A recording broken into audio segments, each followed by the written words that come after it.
Hello, fringers. The following podcast may not be suitable for all ages.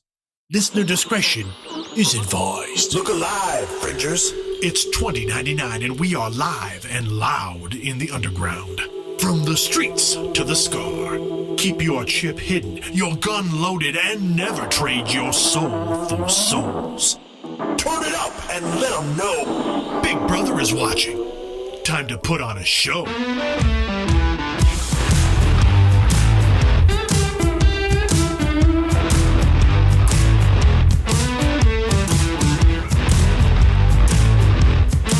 Hello, Fringers. Howdy, Sirens of Titan and Tralfalmadorians. Welcome to episode 10 of Neon Trails and Identico Actual Play. I am your game runner, the Caleb G. It's November. The holidays are looming. Nights are falling earlier. It's a little gloomy, but we are here to cheer you up, have some fun. Let's say hello to our cast who have become unstuck in time. First up, trapped in the amber of this moment, it is Mallo playing Galen. Hello! We're damned after all. Through fortune and flame we fall. And if you could stay, then I'll show you the way to return to the ashes you call. Hi! Makes you think. Makes you think. Next up, it's very exciting for her, taking his dignity away in the name of love. It's Wild playing B. Stop. It's hammer time. I was going to say in the name of love, but, I just couldn't help myself. Hi, guys. He is a victim of a series of accidents, as are we all. It's Pete playing dog. Excellent Foley work.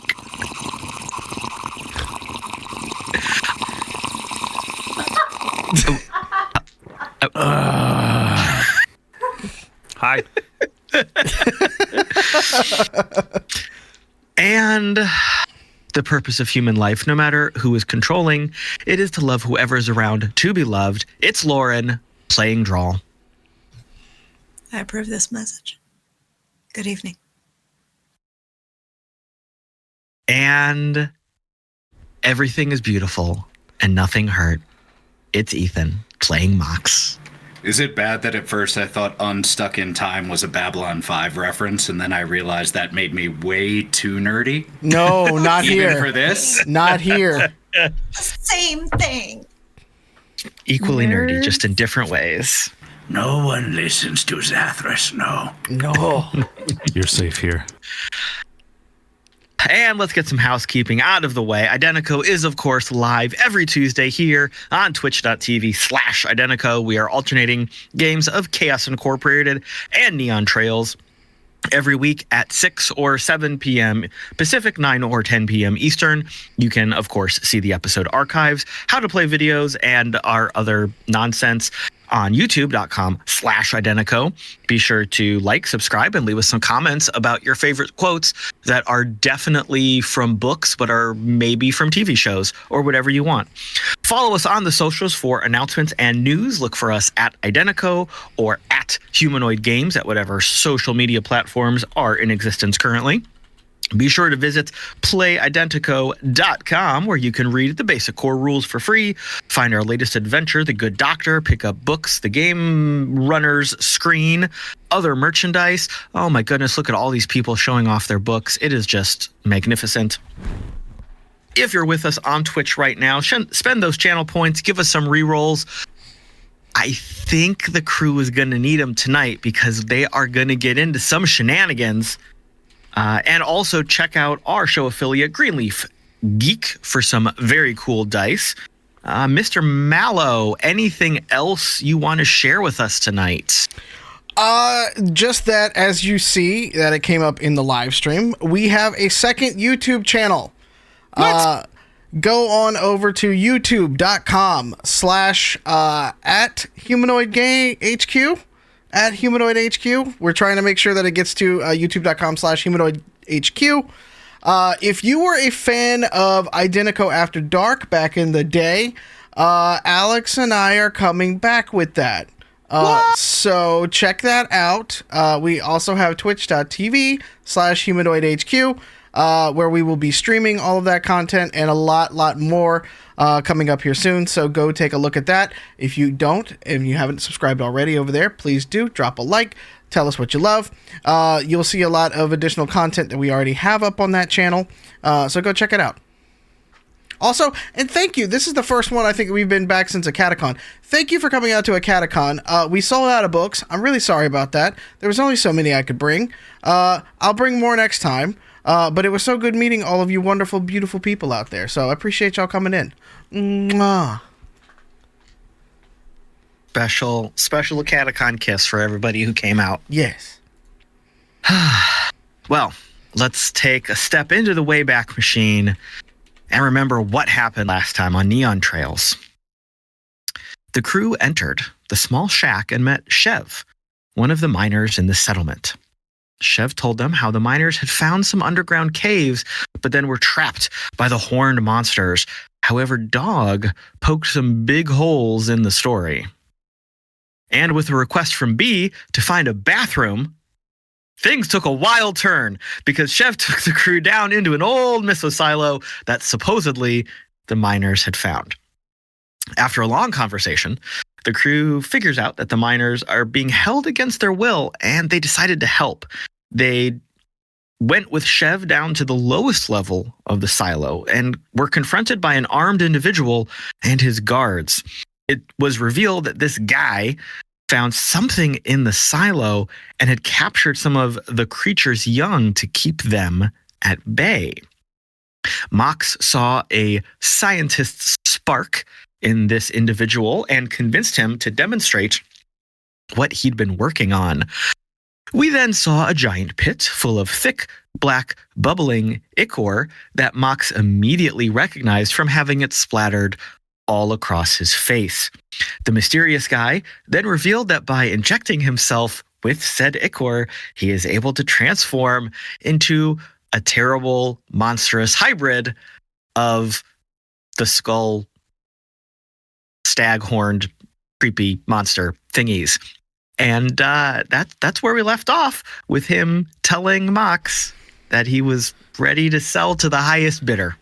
Chat would like to remind you that last episode will be always known as the piss episode because Dog did due diligence to make sure we had a great distraction by doing that. Maybe we need to go back and rename that show. Change the title. But here we are. Mox, you are facing down a big, creepy guy. And one of the last things I recall saying to him, not the last, but one of the last was, "Are you still in there, buddy?" And he explained how he is fully in there. Mm-hmm. All right. Don't take this the wrong way, but you're very, very intimidating looking right now. And, that's a testament to what you've created. Put it there. Are you able to just, not be that whenever you decide? You hear a rasping, rumbling laugh kind of start in this thing's belly and echo out through the skull. And it kind of turns into a little bit of a cough. And you see the reverse of that terrible transformation you saw just seconds ago. It is incredibly unnerving to see not only a person who was about your height, a little bit shorter, Hulk transform into a giant bird monstrosity, but then just to reverse it, like it is just boggling to your mind to see this much flesh and muscle start to fold in on itself and shrink down. It doesn't make sense physically and scientifically how this is happening to you. And that rational part of your brain that's trying to figure it out is kind of suppressing the biological urge to just either vomit everything out of your stomach or maybe also both, shriek and run at how disgusting this is. But you stand there trying to figure it out.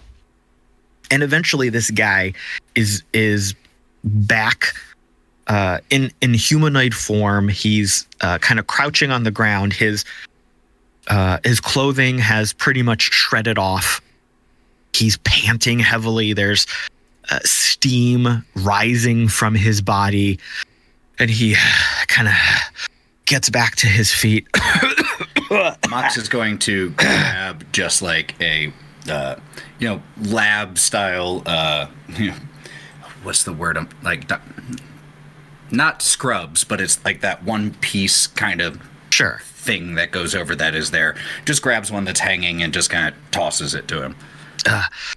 And he, like, it falls across his body and kind of lands on the ground a little bit. He's not together enough to catch it, but then he sees it and picks it up and kind of pulls it over himself. Thanks. Believe it or not, I've gotten way better at handling all of this. Of course, the finished product is going to be much easier to. And he hacks up a loogie of this ichor and kind of spits it on the ground. It's good. The finished project is going to be so much better in a transition both into and out of the combat state. Within the next couple weeks of trial cycles, we'll be operating on all cylinders. This is genuinely incredible. I consider myself a student of the sciences. I'll admit biology is not my main pursuit, but what I just saw, I don't even fully understand how you did that. It was complicated. It was very confusing to figure out how to make it all come together. But I'm real happy with the end results. As you should be. Now, do you mind my asking? And I start like trying to just do the whole while having a conversation and moving towards the door thing, trying to pull him just by my slow movements, make him walk that way as well. Do you mind my asking, how much for like one dose of this are you going to be selling this for? Because this, you could charge anything you wanted. Well, single dose for the average consumer, few thousand souls. Definitely bulk discount, though, if you get a 6-pack. Corporate sponsorship is what I'm really after. Aren't we all? That's the buyers. Yeah, the buyers I talked about. We're talking weapons contracts. We're talking government contracts. This is lots of zeros. Lots of zeros, friendo. My friend, you're going to change the world. As long as I get paid first, I don't care what happens. Amen to that. Amen. And he's walking with you. Like, that is totally working. You're charismatically feeding into his ego. And Now, you're kind may of... I make one suggestion? Have you thought about putting something... Now, this may be out there, but, look at me. Something maybe that keeps them coming back, other than just how incredible your product is. Maybe, Big Tobacco had a bit of a good idea there with that whole addiction thing, keeps you coming back. Maybe something like that thrown in there? He stops a second and looks at you like you have just given him the biggest dose of inspiration and genius idea. He never would have thought of that. That's, oh my God, that's fucking brilliant. And that would have my moments. Rare, big this. Oh, and that would help so much with some of the after effects and the pain management. Oh my God, that is fucking amazing. You don't have after effects if you never fully come off, eh? You know? And he starts kind of muttering and mumbling to himself in this stream of consciousness thinking. And he's like, he checks his pockets to look for his glow or something to write with. And of course, he's not wearing his original clothes. So he's looking around and he starts to head off. There's actually a workstation. There's a couple workstations in here, but he kind of peels off from you and makes a beeline to a workstation. And you see him grab a tablet and like a writing stylus, and he starts scribbling stuff down. As he is turning his back, could I please use that moment to try to palm the C4 back out of my pouch? Absolutely. So here's what we're going to do. He is not paying attention to you at all. He is swept up in the ecstasy of scientific development. However, you are still in front of the door you walked through, and through that door are the rest of your crew and the 4 armed guards. Because we can see into that hut now, right? All the things down. Is this guy just straight up naked? He's got like an open robe. Got Is it. his peeber showing? This is butt. It's probably his butt, right? I'm just getting full. It's open. It's a full moon tonight, right? It's Butts are better. his butt's definitely hanging out. Yeah, Give me one of your poetic descriptions. You see two. One of them there poetic You see two descriptions. sculpted cheeks of flesh in a wonderful sunburned, sun-kissed tan, rippling with muscle as he walks away from you, very busy and focused on writing down some scientific concepts. Wow, smart and ripped butt. Dog can't compete with that. Get it, Mox. Turning into a giant monster back and forth has a great health It's gonna benefits. be huge with the bodybuilding community. Yeah. Sinewy. Yeah, lots of sinews, lots of tendons popping out all over the place. The new bro culture. But yes, so I'm going to have you still make a sleight of hand check. The guards are still looking at the rest of the crew.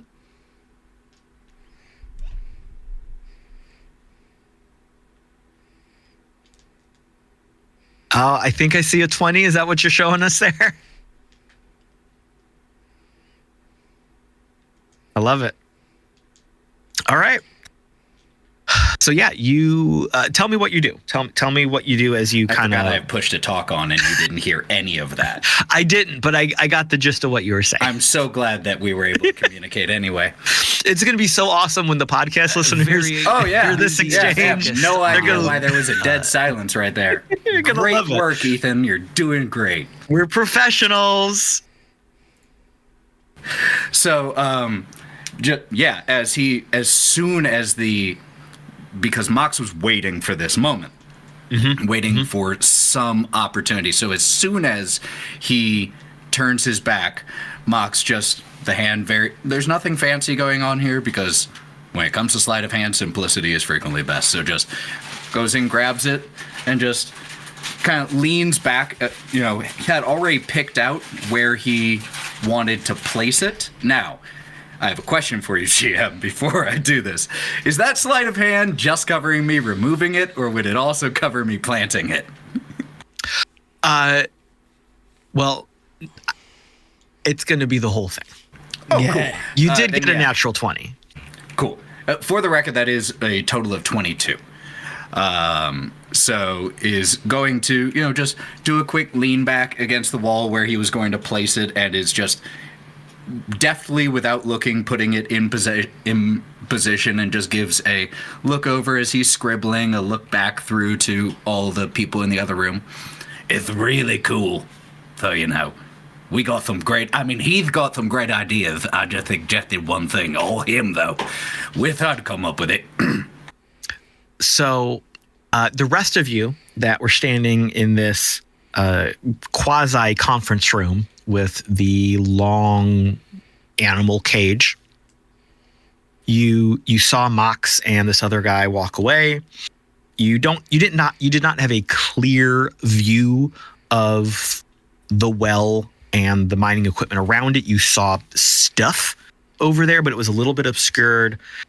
You definitely heard the fleshy transformation, but you didn't see all of it.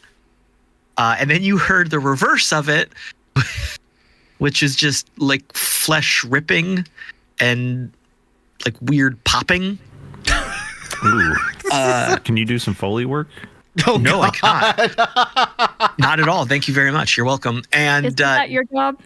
that is your job. If it's not sipping from a container... I could have brought down some... I got more range than that. Come on. I guess I could have brought down Continue. some bubble wrap. I'll go get some bubble wrap next time. This is a recurring character. And then you saw both of them kind of walk back, and then you saw the guy who's now mostly naked kind of run over, and Mox is standing there at the kind of gateway. You still have the 4 armed guards with shotguns. They're not menacing you. They're not threatening you or standing like close to you, but they're still there. And after a second or two, one of them goes, hey boss, what are we doing here?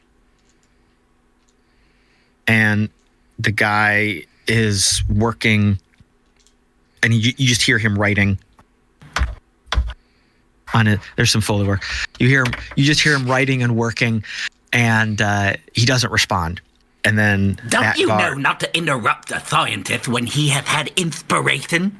Heh. Where do you find these people? And he just continues working. So the guards kind of look at each other for a second. And then the one that spoke up was like, let's put him with the rest of the minor schmucks. Let's take him over there. And I like that you think we're going anywhere, friend. yeah, come on, this way. And they start to move towards you, not raising their shotguns to shoot, but more just kind of That's good for them. threatening, menacing, telling you to move.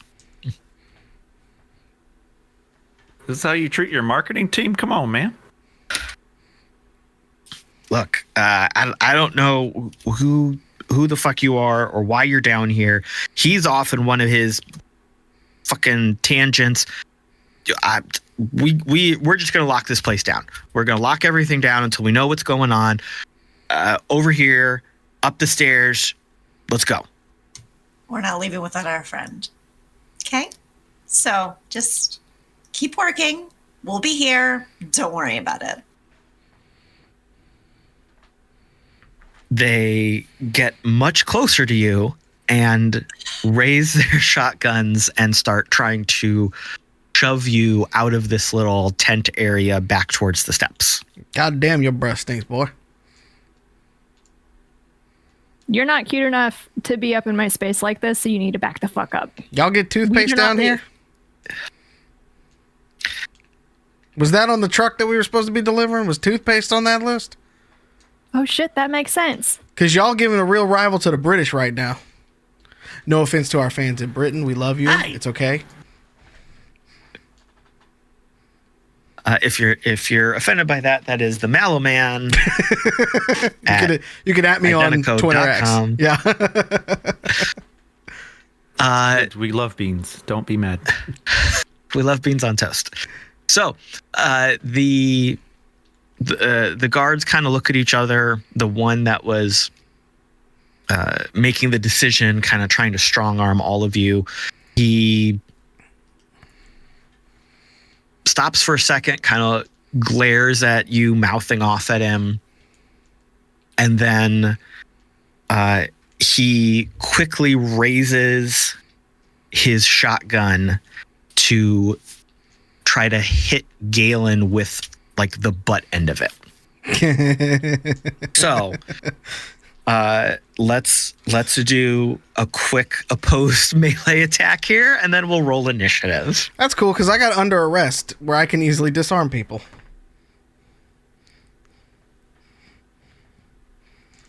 Like I planned this. I rolled a 21. What did he roll? Oh my God, so much lower. Yeah, so he was looking away from you at his partners, but you saw him shifting his weight and his arms. So you saw this shot coming a million miles away. You saw him like drop his shoulder so he could bring the butt of the shotgun like up towards your chin. You can easily sidestep this. Describe that for me. Are you like matrixing out of the way? Are you letting it brush past you? I think we need to de-escalate this situation a little bit. So as he goes, we're just going to kind of sidestep and then just kind of take our hand with the other one in almost kind of like jujitsu, but we're going to just kind of take that up and over him a little bit and just point it into his back with his own shotgun. And just, okay. You know, just let him know that, you know, we ain't going nowhere. That's what's happening. Drall said we're not going anywhere. We're not going anywhere. All right. Instead of an initiative check, I would like you to make me an intimidation check.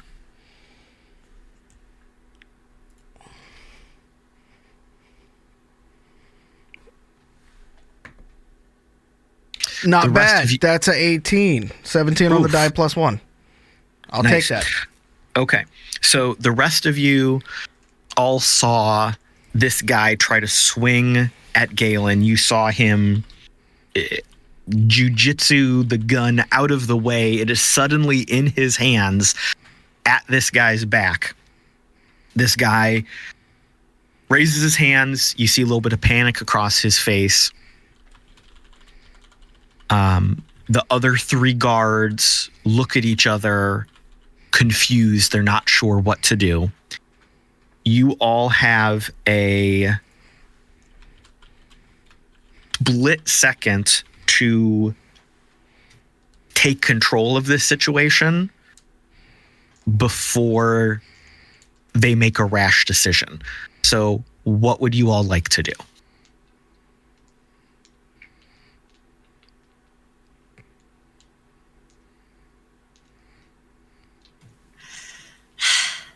Drall wants to be really dumb about this.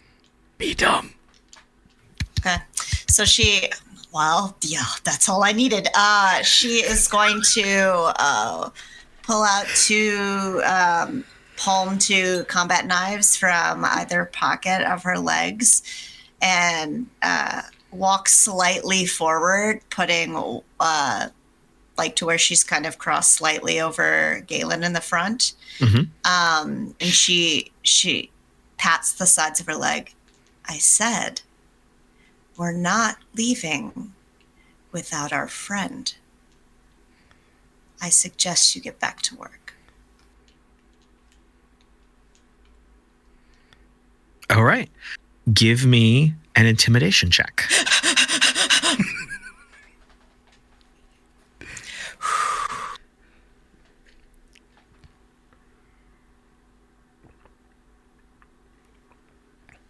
It's under charisma. Oh, I found it.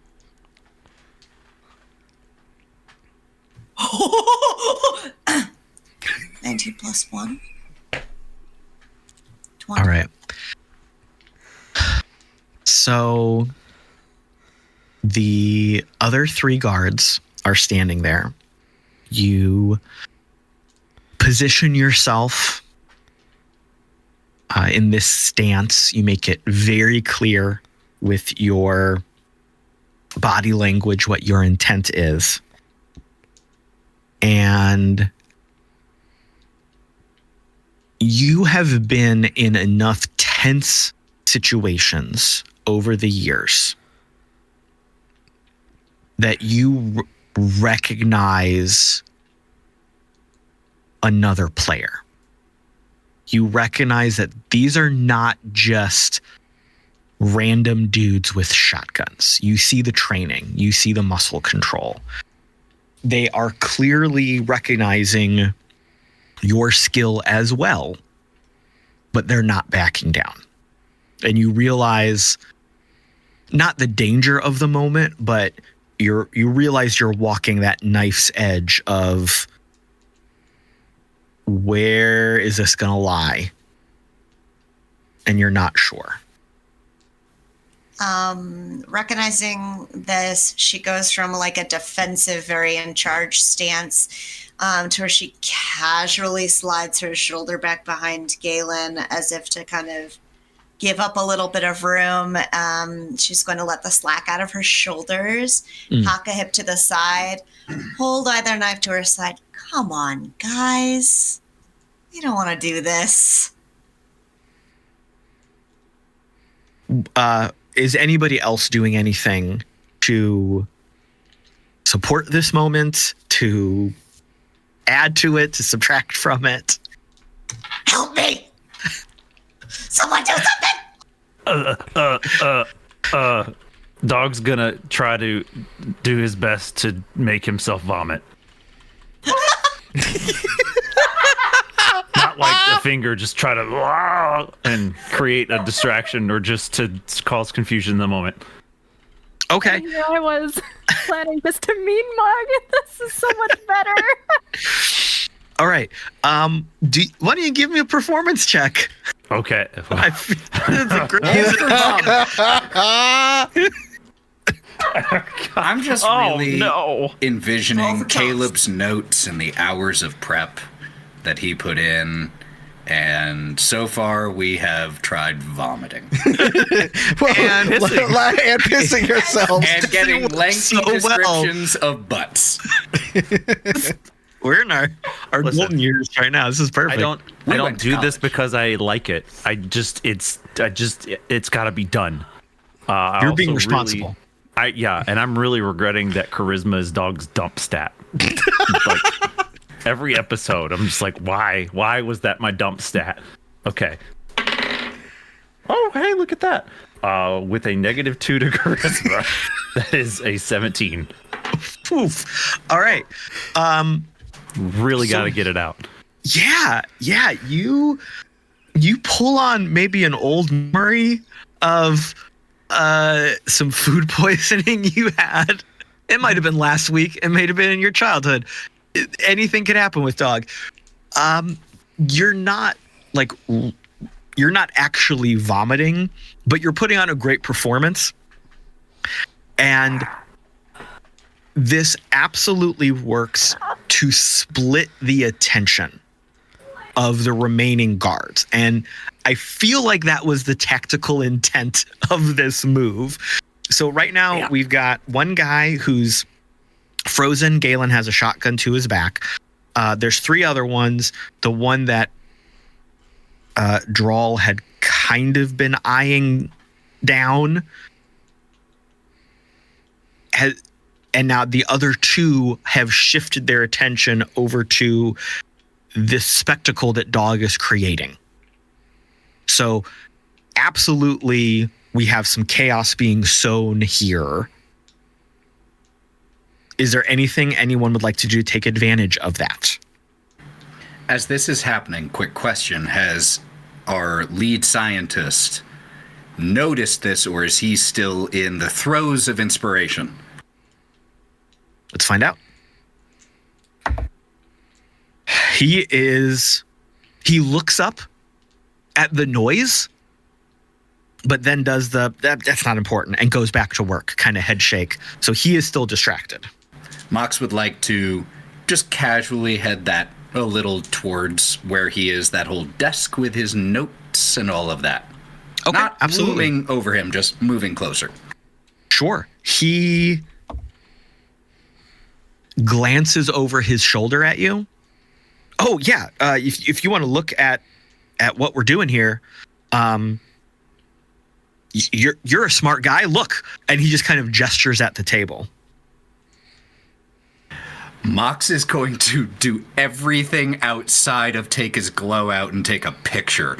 He is going to try to memorize as much as he can. Like, genuinely would do that if he didn't know that would violate some things. But it's just, Oh, yeah, amazing.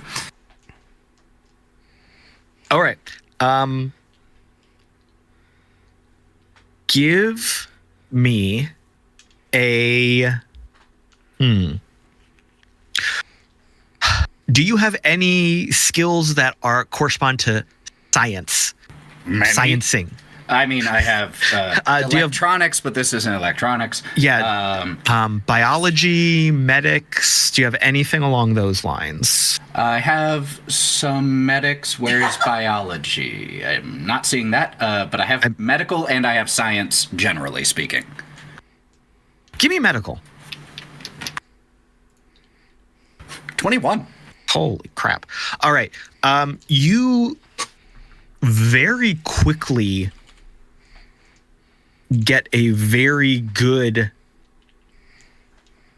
overall concept of what he's doing.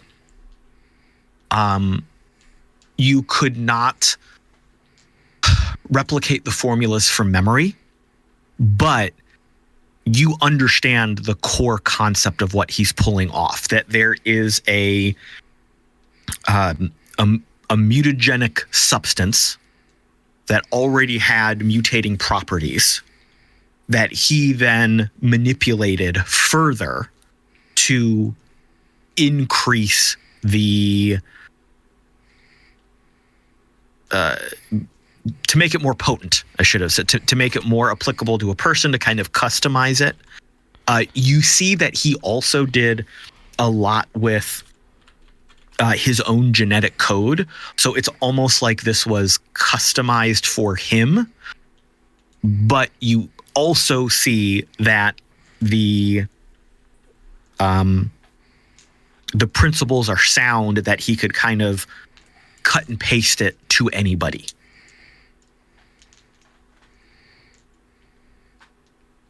All right. So yeah, that's what Mox is doing during this. Okay. time. Rest of the group. While everybody is facing off with guards and or puking on their piss-stained pants, B is going to take out her survival bow as quietly as possible Okay. and knock an explosive arrow and start kind of like slowly but pulling it back. Who are you aiming aiming? at? Well, she's a little indecisive at first, but I think it would be easiest if we went after the scientist, because then it would be a distraction over there Okay. and the guards might run to it. Okay. So, is your intent to try to take this shot without them noticing, or is your intent to use that to threaten them to back down? My intent is to watch what Mox is doing, All right. because I So- know Mox is separated, and that is more of a priority. Please don't blow me up. Mind. I'll do my best. I could put you back together. I know how to do it. Yay! All right. So, based on the distraction that Dog is performing currently, and based on what both Galen and Drall did successfully, you are able to draw your arrow and aim it towards the scientist without these guards reacting. They are clearly busy doing other things right now. The scientist is also not noticed because he's locked in doing his work. I have something, but I would like everyone else to do what they're going to do first. Just Did the guard in front of me twitch? He definitely jumped a little bit when Dog started heaving. How much damage does that shotgun do? A lot. What? Hold on. What kind of shotgun was it? It was a combat shotgun with that is 3d12. Yeah. Sweet. Thank you. Well, does he have a slug or a buckshot? I was gonna say they were slugs. Jesus Christ. Okay. Ow. So it's 3d12, you said? Yeah. That's 24 damage into his back. So when this guy just jumps because Dog is pretending to throw up, you shoot him. I love it. Okay, cool. How much damage did you say it was? 20? 24. 24. Oh my god. Okay. I rolled high on the d12s. All right. So in the midst of this moment of chaos, thunder rips through the building, echoing off of the silo walls as this shotgun erupts. And once again, blood and gore splatters across the group as a hole just punches through this guy's chest and he drops to the ground bleeding out. The other guards react to this and immediately pull up their shotguns and draw on the rest of you. Most of the guns are all aimed at Galen because he just shot one of their friends. Can I quick draw and throw a knife? Absolutely, you can. Who would you like to throw a knife at? Who's the quickest to their gun? I'm backing Galen up here because I see. I was just about to throw some knives, and I see that he blew, and I was like, "Oh, look through the hole of the guys he falls." So there was 3 other guards. One of them was kind of in line with you, and the other 2 had turned like kind of a quarter turn to look at Dog. And this is all happening like split second.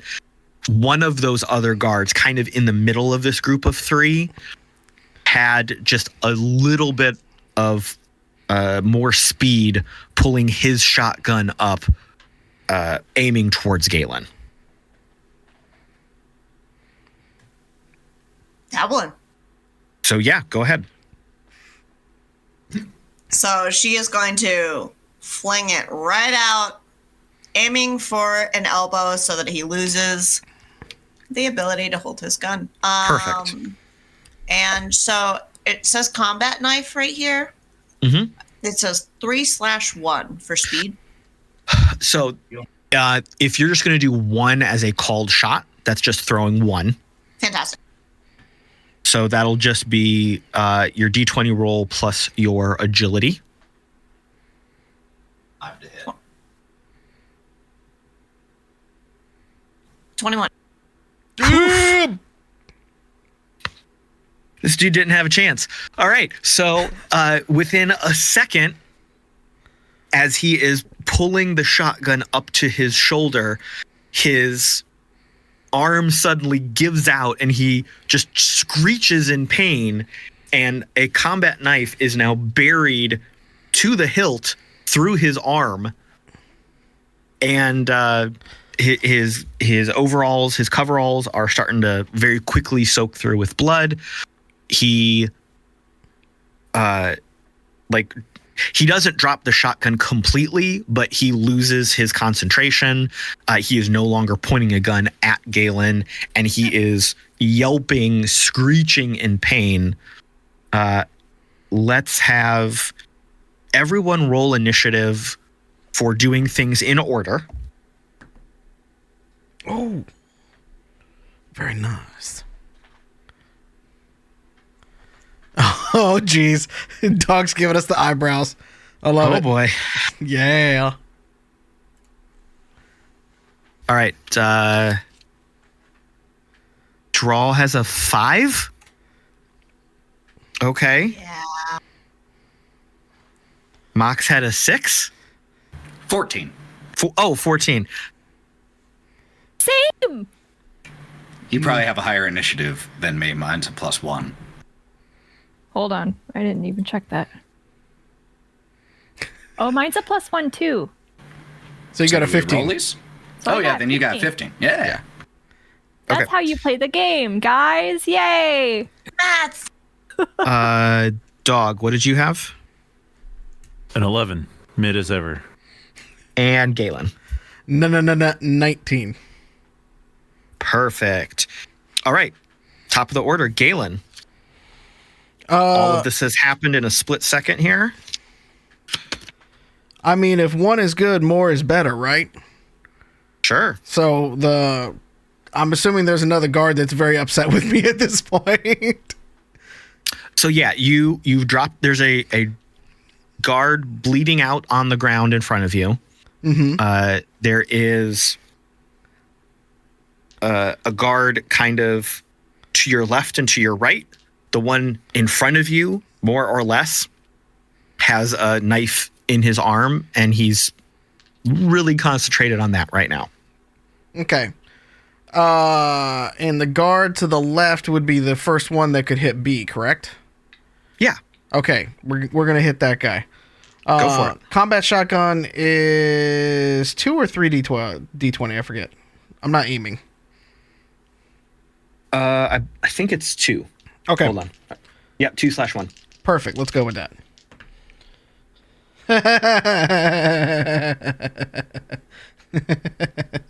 It's not a good day for him.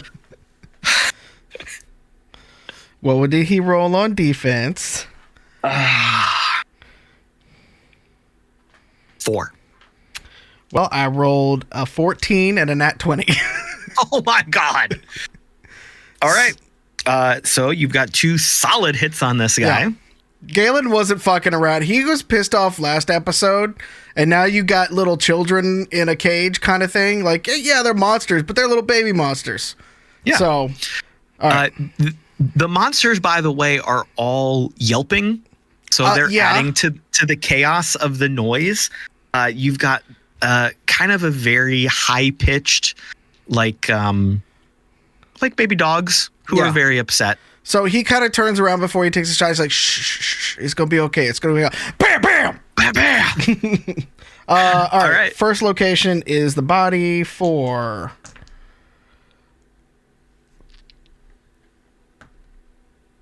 27. And where that nat 20 hit, buddy? In the body. I rolled Also a in the 3. body. I rolled a 3 on that one. For 9 plus 19. My God. All right. Ouchie.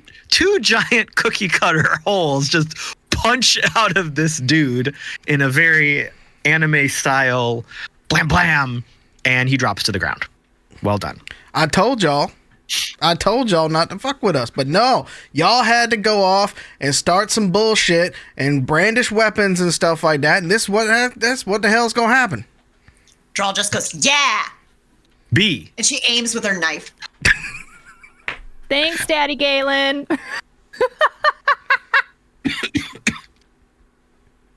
Yes. It is your turn. B is doing her best to remain unfazed by the chaos that is unfolding in the chamber that she is in, and is still trained on the scientist. She's like, there's chunks of body blown on the side of B, and she's still focused All right. and holding her turn. I feel like B is a very confident and competent in her skills. So I feel like she is able to stay focused through the distractions and not accidentally shoot somebody. And she also very much trusts the team that she's with. Yes. Like, in her mind, everybody that she has been traveling with is family, which I know it's because she's also very young and naive, but that's already what she has decided. So she's just like, nah, these guys got this. I know they got this. I'm focused on this person over here. All right. Mox, you have just heard a lot of gunfire erupt. Is holding an action a thing? Yeah. Okay. Yeah, fuck it. I'm not even gonna hold the action at this. Well, because the first part of the action is drawing the gun and placing it directly on the back of his head. My 45. Sure. Just with the distraction that he had on top of all of these other distractions, you are able to do that successfully. And as the barrel touches the back of his head, I want you to know that I'm sorry about this. What you've done is... I wasn't lying when I said it could change the world. And I could destroy your notes, destroy your experiments.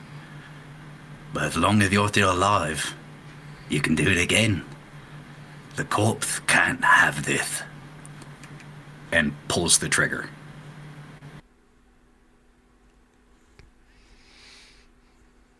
All right.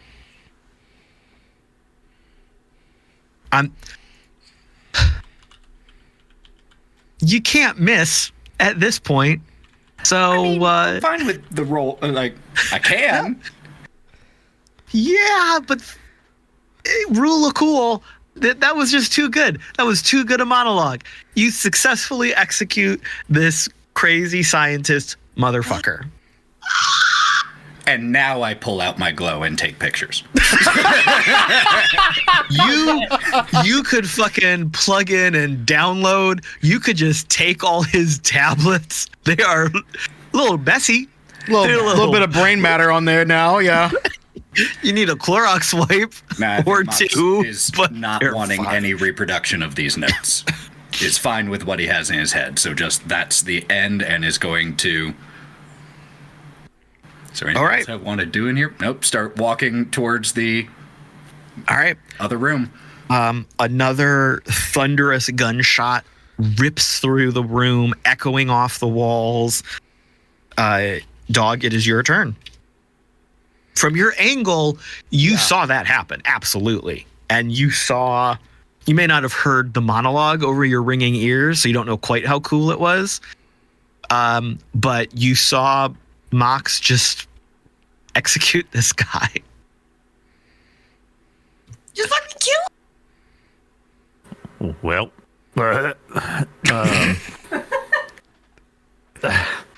so okay, there are 2 guards left. One. One. 2 are dead. One is kind of dropped down to his knees. He started to try to pull. No, he didn't. He's not dumb. He like is holding the knife into his arm so it doesn't wiggle around. Yeah. He has dropped his shotgun. He is not a threat. But there is one that is still momentarily up and reacting to these events. Ooh. Okay. All right. So dog is bent over. So not slightly bent over, still doing his during all this chaos. Mm-hmm. And dog's going to try to do a cool 80s action move of like transitioning from the vomit sort of position, like and be like, because dog's always packing. And Yes. Did you just bring out a water bottle for that? props. I got Foley and props. Holy props. Man, Just call me Carrot Top. Or anything you can't do? this show, y'all, please spread the word. We are bringing so much to this content for you, the listeners, because we love you so much. This is value entertainment right here. Valuetainment. All right. So, are you coming up with a handgun or your shotgun? My handgun. I think the shotgun would be a little tough to rustle out from my pants. Are you threatening him or are you shooting him? Oh no, I'm straight up whipping it out from. Blah, blah, blah, blah, blah. Oh, Okay. yeah. Take a shot. Dog's ready. Go. All right. So I'm gonna fire my pistol. I'm assuming it's blind firing because it's kind of hard to vomit and. Oh, absolutely. So fire 2 shots at him. Let's see. Okay. Ooh, all right. Can you beat a 5? We'll see. Caleb, your dice don't like you tonight. Well, earlier I got like 3 20s in a row. So 16 on the first one and a 5 on the second one. So still yours. I can't remember if it goes to the defender on a tie. No, we're all about attackers getting it in the show. So we're not playing Risk. Okay. Yeah. No. All right. And then we're gonna roll a d12 for the spots. God, I hope these are 2 completely different parts of the body. That would perfectly illustrate the spread. Yeah. All right. So a 7, so that'll be the right arm for the first one. And then another 7 for the second one. Dog's aim is fantastic, even while trying to vomit. So you come up out of this performance and just double tap this guy's arm. Oh, that's a cattail. I hope it wasn't too loud. Sorry, I'm so sorry.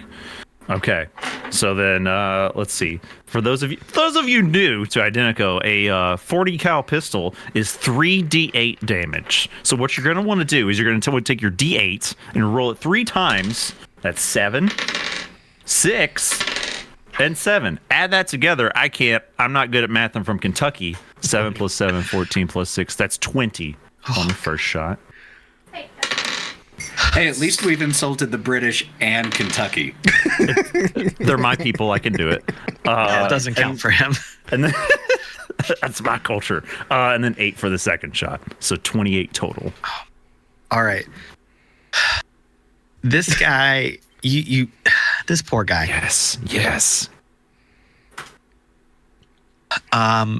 He, again, slightly quieter thunder, but adding to the cacophony of what's going on in the silo. The poor little animals are yelping even more now because of all this noise going on. Your 2 shots connect. This guy drops the shotgun. He screams in pain as his arm is hanging limp at his side. His other hand is trying to hold on to these wounds. You see blood oozing, spraying everywhere. He is no longer a threat at this point in time. Can I take the camera for a second? Of course. Dog, sweaty, having pulled up from vomiting. The camera zooms in on his face, and he's going to look and be like, yeah, but I was faking it.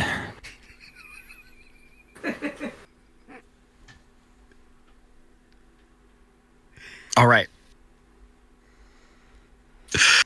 The heat of the moment has passed. Adrenaline is singing through all of your bodies right now, but you take a breath.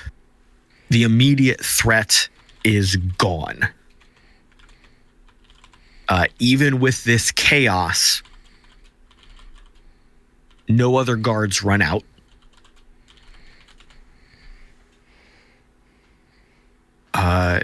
There is still one living guard, but he is just kind of panting and trying and wincing with every breath. Those of you who have a lot of experience with combat can easily tell he has lost the arm.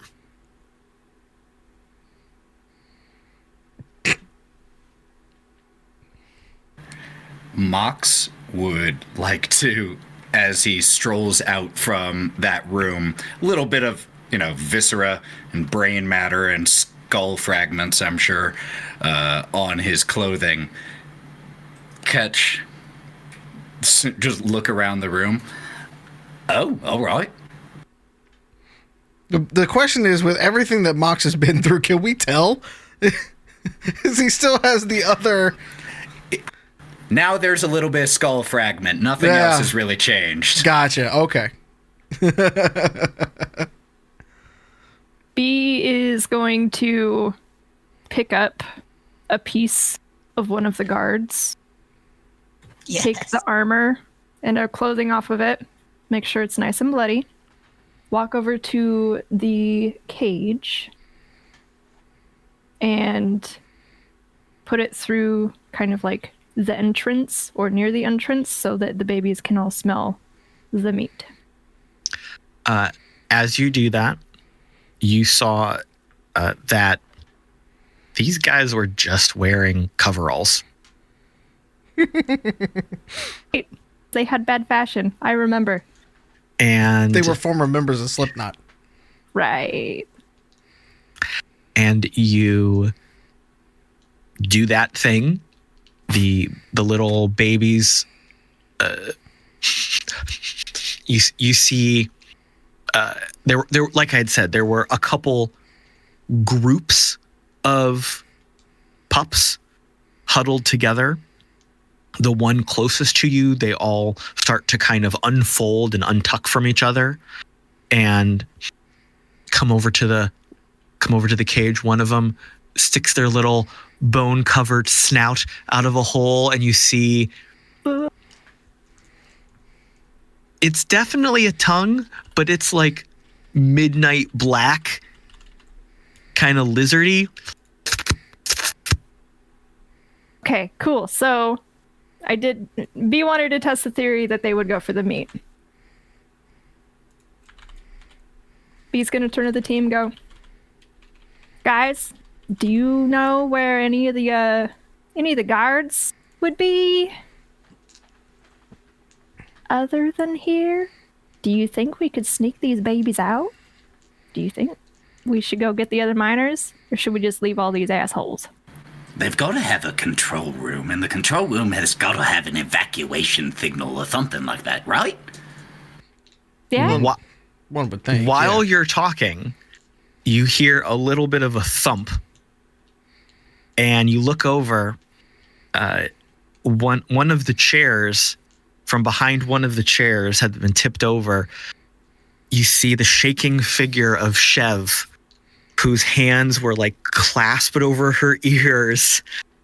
You see her kind of coming down from a scream. Is it over? What happened? These Since people weren't Mox- very nice. You talk shit, you get fucked up. Puts her hands on her knees and just leans over and says this as calmly as she can. Chev takes a deep breath, turns and vomits. Oh, that's okay. That's in normal. in kind of a polite way. I get it. A high-class vomit, you know.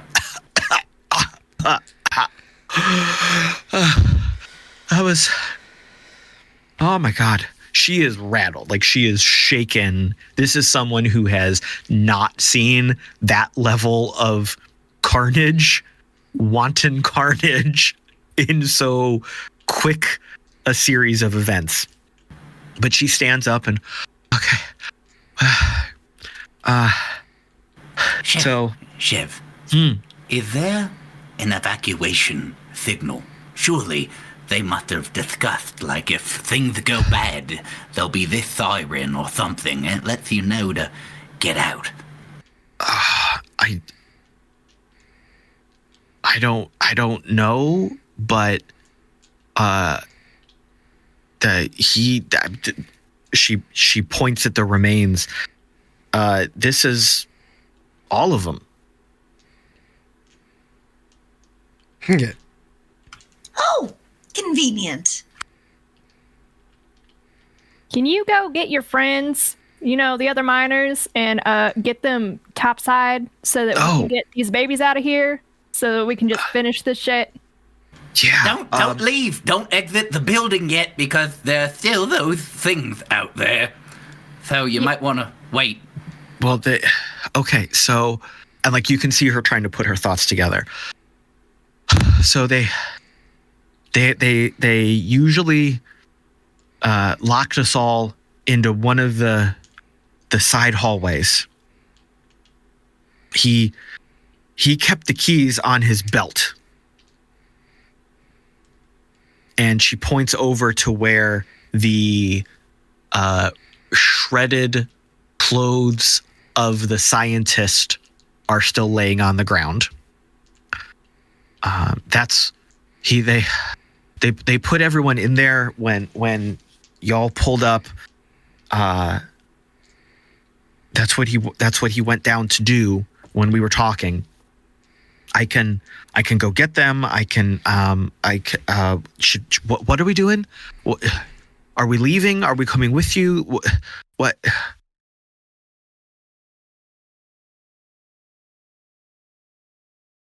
What do you want me to do right now? Like, she just needs direction. Look, I'm gonna go get the keys from him, and then you get all of the other innocent people here, and unlock them, and wait inside at the entrance. It's not safe out there yet, but it's also about to be very, very not safe in here.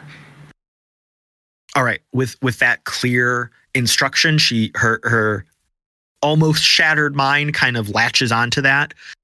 She takes the keys from you and she walks off, trying to not see all of the blood and gore that is around her. And she trots up the stairs, and you see her walk around the catwalk and go into one of these side doors, like the one you had gone into to find the bathroom. Mox, holding the detonator after she leaves, just looks at all of you. Step one, let's get our little insurance here safe and sound outside. Then we can let all these kind people outside. Then we can blow this place to shit. Bet. Would it? Yeah. Is there any Mox, is there any that goo left in there? Mox just gives you a long look. Why? I mean, I don't know. Look neat. It is honestly a shame to destroy it, but Yep. we That's what I have was to. thinking. If there's any of this left, first of all, I'm not even sure that we can control the way that he did. He said that he'd done this many times, and this was not the final version. There are still some flaws in it. And if we leave any of it around, it might fall into bad hands. Yeah, okay. My hands are good, but I can see what you're saying. Okay, let's flush it. Good point. All right. I grow a conscience today. So, Mox, you had grabbed, think of a very typical janitor set of keys, that very cliche. You grabbed the keys that Chev needed. You easily see that a couple of the keys are for the cage as well. There was a specific type of key that fit the lock. You can just visually see it. Does anybody have animal handling?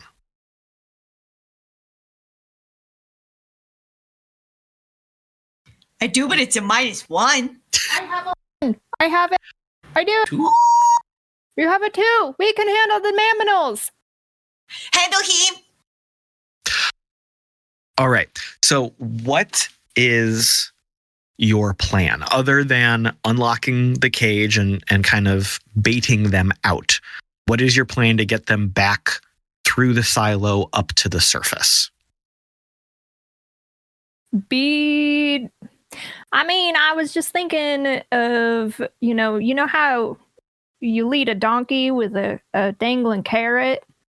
I think that we could have the dangling carrot in front of them and lead them up the silo up into the shack, and then let them out to see their families, and then I don't know, just like chuck the meat out there. That way we don't have to worry about, like cleaning up the crime scene or anything. We're gonna blow this shit up.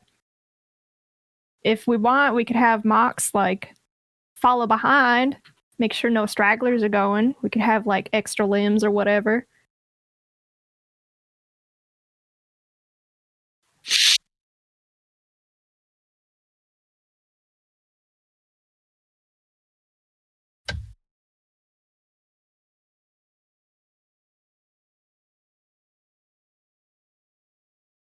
Oh, Oh, yeah. yeah. Four combat shotguns. The guards also had some small arms and like some ballistic clubs. And the scientist guy had like 2 9mm. Okay, so what we're gonna do then here is we're gonna take these here shotguns and we're gonna stand on either side just in case one of them gets a wild hair and we can't control the situation. Okay, then you two get a little bit far down the way, like get up top, like start getting to go. We can get their attention with the stuff. Okay, because these boys are fast. Because they caught up to the Windy Bagel, okay?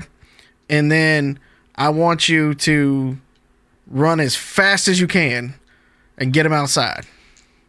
And hopefully back to their families. And we'll come in, we'll kind of come in behind you and just kind of like easily kind of move them along, Nothing too bad or anything like that. For all we know, they're going to jump up and start licking us. But, just in case they want to jump up and start biting our faces like kids do, I'm just saying. You ever had a kitten? It loves you, but then it like claws you. It like. That was my first thought with the donkey analogy. I was like, yeah, but have you tried leading a tiger with a stake? But Yeah. baby tigers. Yeah. they're But baby tigers friendly. have big paws still. That's what I'm saying. You ever been to the zoo? I've been to a zoo. They got big I paws. would still cuddle 10 out of 10. Don't Yeah. care. I mean, murder paws and all, it's cool. All right. So this is an excellent plan. I love this plan. I would like an animal handling check from Mox and B.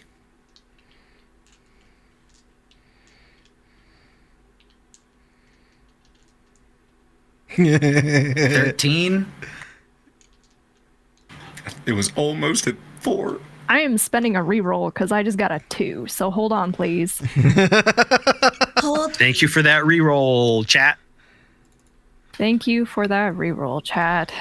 Oh my god. Okay. I got a 13. Cool. So this is kind of like the off to the races moment where Mox and B are farther down the hallway here holding this bait, and Galen and Dog are there with their weapons just in case. And I kind of picture Drall being the one to maybe like kick open the cage and back up real quick just in case. She uses the tip of the knife and she's like this and she just flicks it and runs. Go, Yep. go, go. So the first little group, the first little bundle of creatures are right there by the door. And one of them was kind of leaning on it, and it kind of like tumbles out head over heels like little animals are wont to do. And it does that thing where it kind of sits up and is really confused as it's looking around, and it makes like a very inquisitive little bit of a yelpy noise. And you see it start to sniff the air, and that little tongue comes out, very much like a a reptile or a lizard that is kind of scenting on the air through its tongue. And then it turns over to where B is. And then it turns back a little bit because there's a little pool of blood right next to it. And it starts kind of licking it. But then it turns back. And it starts to kind of trundle over towards you. And then a couple other ones start to follow it. And then you see that there is some form of communication between them. Like you hear the yips and the yaps, but they all start pouring out of the cage. When like the big pack of puppies is trying to get out of the very small door, that is what's happening here. 101 Dalmatians. Yes. So they are tripping and tumbling over each other as they are trying to all get out of this cage at the same time. If the cage had not been like staked to the ground, it probably would be tipping. A throng of these things trying to get out. And a couple of them get distracted either by the pools of blood and gore or just they're interested in Galen or Dog. But then like another one will come up right behind it and like bump into it and push it forward. And they all start following after Mox and B without trouble. Yo, get. As they run towards us, B's gonna start taking off up the route that we had planned, and all you hear is the Doppler effect of "Come on, baby!" She runs up the stairs. So this is a very comical scene in sharp contrast to the explosive murder that just happened within the last 10 minutes. We've got this running stream of inky, black, furry, four-legged little kind of things. Very roly-poly bear cub kind of size and stomping around, but they've still got that skull elongated stag head. It's very small. It's proportionate to their bodies. It doesn't have the horns or anything.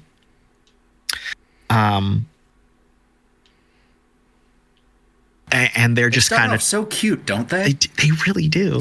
and they're just tromping up the stairs, and you are able to get them up all these stairs. There's a couple times where like one of them accidentally goes into a side hallway or an office, and like Drall or Galen has to be like, "Hey, come on. Come on. Spritz a little water on him to get him off the desk or something. But you get them all outside. You go up the stairs. You're back in that shack that you first met Chev in. Is Chev there? No. Chev was waiting with the rest of the miners in a different part of the silo. Crap. Well, Mox... Where the fuck are they? In her understanding, you told her to go get her friends and wait. No. I said to go up, to get up close to the outside, but not go out. Damn it! Mox, if you need to go find them, I can need take to care go of these find guys. them. Yeah, I'll be back. If I'm not back in 30 minutes, well, if you hear a boom, you should probably leave.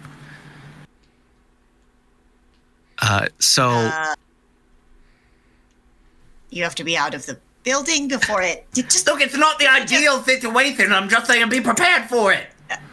Okay, but we'll see for first. We'll see before the. Bye. So Mox goes back as this stream of small baby creatures is trundling into and then out of this shack. B, are you outside of the shack, like trying to tell them which way to go, or are you just holding the door open and letting them run? So I believe that B probably took whatever chunks of meat Mox was holding before he went down and is standing with her back to like splay open the door and just chucking the meat out the door towards the parents to like encourage them to keep going out that way. Yeah. Like, go All on, right. kid. Find your mama, find your daddy. So the door opened in. So you opened the door in, you're kind of holding it open. It is still broad daylight. It's with all of this happening, it's not even noon yet. So you see, you're kind of blinking into the light as it's streaming in to the shack. You look back towards the two vehicles that were parked up on the ridge. And you chucked these body parts out into the desert. And the first few of the little creatures are kind of glomming onto it. And and they're just playing with it and taking some bites.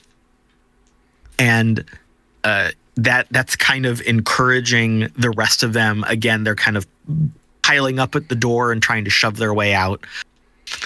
You look at the vehicles and you see a couple of the larger creatures, the ones you had fought, stepping out of the shadows that the vehicles cast. And you see a physical change in their body language. Like you see the change from threatening to, oh, these are our babies. And you hear them like calling to these small little pups. You heard them like bellowing and roaring when you were fighting. And now you hear a similar volume, but a much more tender communication. Like you can tell, you've been around animals before. You know when a parent is communicating with a pup, and you hear that type of noise is being made. And when the few that are like kind of jumping on each other's heads to try to eat a piece of this leg that you have on the ground, there you see their heads perk up. You see them kind of respond. You hear them yelp back in a very high-pitched, excited noise, a little yipping. And you see them start to scramble over each other again, just like they had been before, running up through the desert, kicking up little sand clouds as they are scrambling to get to the two larger creatures that are by your vehicles. And within a minute, 2 minutes, all of these little pups have gone over the ridge, and you see those two larger creatures then kind of melt back into the shadows and drop out of eyeline.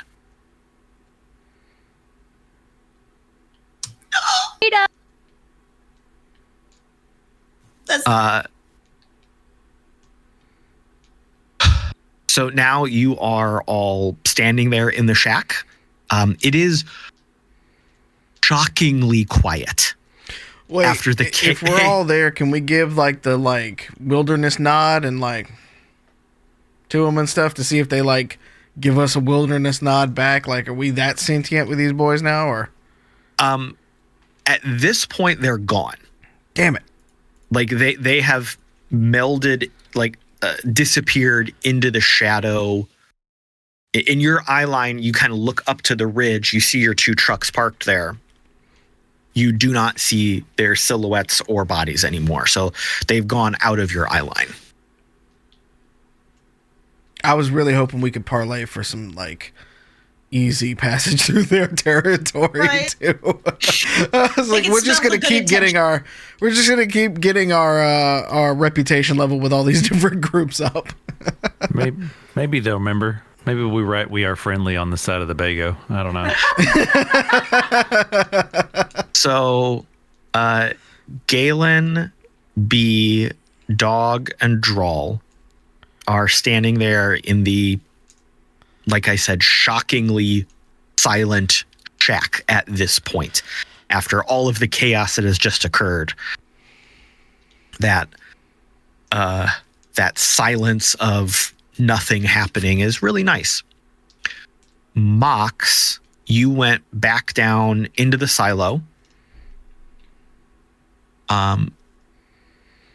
It doesn't take long for you to poke around and find where Chev is. One of those side doors that you had gone in where the bathrooms were, on another level, there was another very similar door, and you kind of hear the group before you get to them, and it's Chev, and it's maybe 24 other folks.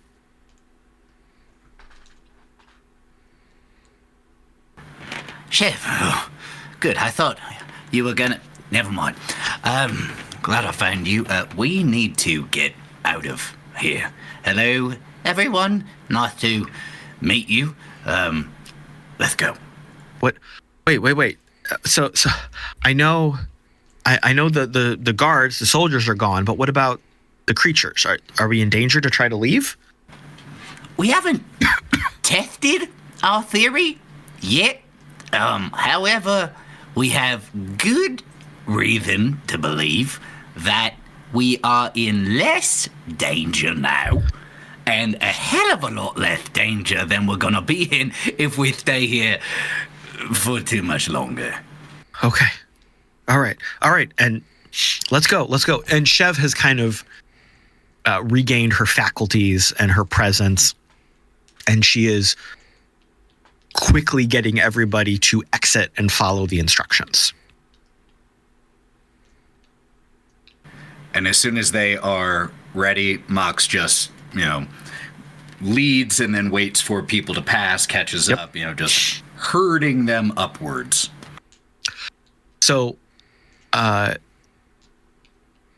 do you want them to all try to go out the same way you came up, all piling into that same shack, or do you care if they take some different exits? Crew, remind me, did our glows work inside the silo to communicate with each other? Damn. Well, then until I have talked with the people who make better plans than blow it up, we're going to all go to the shack. All right. So within a few minutes, that silence in the shack is broken. You hear the general quiet din of voices coming towards you. And within a second, you see Mox and Chev emerging from the tunnel with a big group of people behind him. And the shack is pretty small, so all of you in there, it's kind of at capacity. So everyone is just kind of milling about in the hallway for a second, and you hear kind of chit chat. You're what's going on? Can we get out of here? You just hear that very muffled, confusing conversation of everybody talking at the same time about what's going on. All right, quick team huddle. First question, Drall. Did our buddy Zeke Did he happen to get paid ahead of time for this delivery? Not that I'm aware of. As far as I know, you only get paid upon receipt. Well, he's going to be a little upset then. There's no one really here to pay the bill. Oh, shit. Oh, shit. Which means we won't get paid again. So, Hold on. Zeke said he cared about these people. If we bring them back and tell him what we saved them from, I bet you he'd pay double. Well, see, here's my thing. This right here, this is a lot of people. I don't know if 24 could fit in the I was about to say Wendigo. You see this? In the Windy Bagel. And so we might need to clear some room in Zeke's vehicle to fit everybody. That was kind of what I was thinking. I mean, I'm sure these guys look pretty hungry anyways. If they want to like eat their fill, right, clear some room, sit up on some of those pallets, be kind of like sardines, continue to clear some room, I think they should be fine as long as we don't go over any speed bumps, right? while you're talking about this, Chev kind of pipes up. Hey, sorry. I just want to jump in here for a second. So you did actually bring the supplies we'd ordered from Zeke, right? Mm-hmm. Okay. Well, yes, we've been trapped out here, but we still wanted to come out here to mine. You want to stay here? I mean, we definitely need some equipment. There's some injuries we need to tend to, but we still came out here to make money. While we were doing our work, those guys found us and basically captured us all and forced us to help them, and well, kind of frankly killed some of us until we did help them. So we want to work. Chef, that's all fine and dandy, but do you have, like, I don't know, another shack to live in other than this place? Because I don't think it's going to exist for much longer. I don't think it can. Well, we built like 5 shacks, and then we had the tunnels going back. And then we accidentally dug into the tunnels that went to the silo, which is how that guy ended up capturing all of us, sort of. Mom, do you think you could control the C4 to, like, do a controlled demolition? Yeah, that's what I'm... Because where the C4 is planted currently, this is a silo, but I did not hear that we were, at least in that immediate space, in, like, an active silo. So if it were detonated there, would it simply, at least according to my fairly decent knowledge of explosives, likely simply destroy and collapse that immediate area? Or does it seem like it would cause enough problems that would lead to a much bigger boom? With as far back and deep as you went, the explosives that you sent would definitely have a big impact on the silo itself, but it's not like it would collapse the entire area and turn it into a sinkhole. I was basically asking, is there a missile that's just gonna, like, set off the the payload on? No. Yeah, I think, well, you certainly won't be able to use the silo anymore. Well, we didn't want to use the silo. Hey, take a sec. I'm on your side here. Might not notice, covered in bad guy brain. So I think if we just get everyone out of here before this, we should be fine. May I make one suggestion, though? If there is anyone who has been dissuaded from staying out here from this experience, if any of you want to come back with us, we have room. So let's kind of montage a little bit here. So what's going to happen is the miners are all going to talk and chit chat back and forth a little bit. And what's going to happen is that the vast majority of them want to stay and want to work. So they will start, when they see that the creatures are gone, they will start unpacking Zeke's truck. They will move things into some of the other shacks that you haven't been in yet. And the end decision is that they will start to just kind of rebuild and start to work on some of the mining equipment that had been damaged and destroyed. And maybe 4 of them are going to come back in Zeke's truck to buy more stuff and then bring it back themselves. What Chev told you, and she can go into more detail as this whole conversation is playing out, like they really did go out there to try to find this vein of minerals or some old tech to try to salvage it. But then these random dudes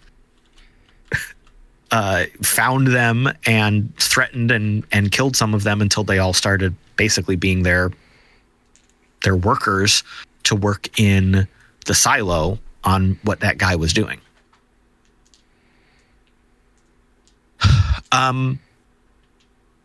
Mox, you said you had looked at everything on the desk, but you did not take any pictures?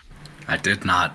Okay. And the reason for this is if it's on a device, if it's digital, someone else can access it. It can be shared and replicated.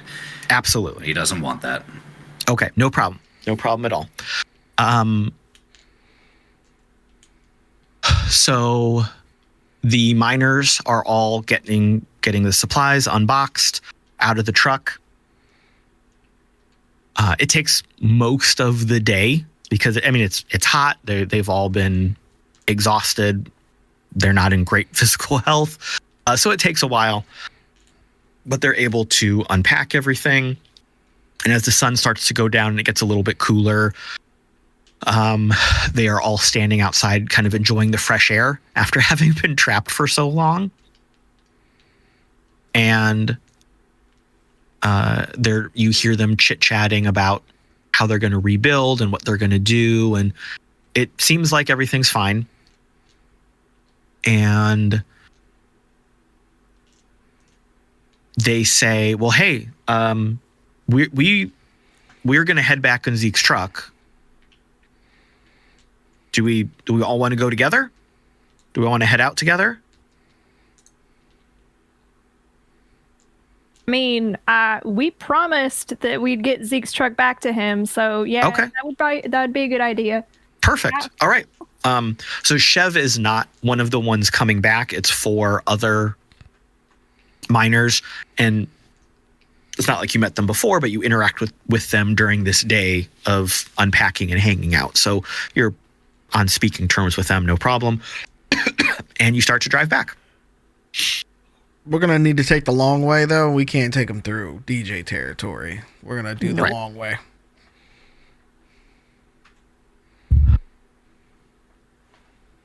So we will, again, montage this longer drive because it was a few days.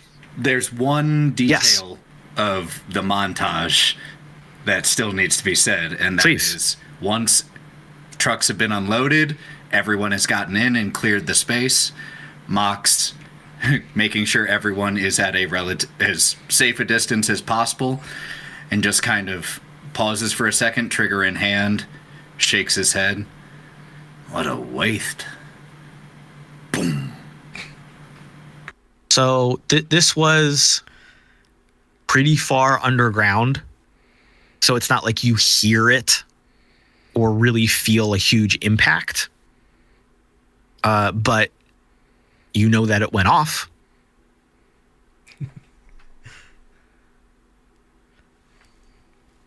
And in this very anticlimactic way, just shaking his head, what a waste. And with no real notice, just a... Gets in the windy bagel and says hello to Argos. And as you get into the windy bagel and Drall gets into Zeke's truck with B, she sits down in the passenger seat. She pulls up the glow. Everybody smile! And sends a photo to Zeke. So now that you are back outside, and after Mox had pressed the detonation, your glows work fine.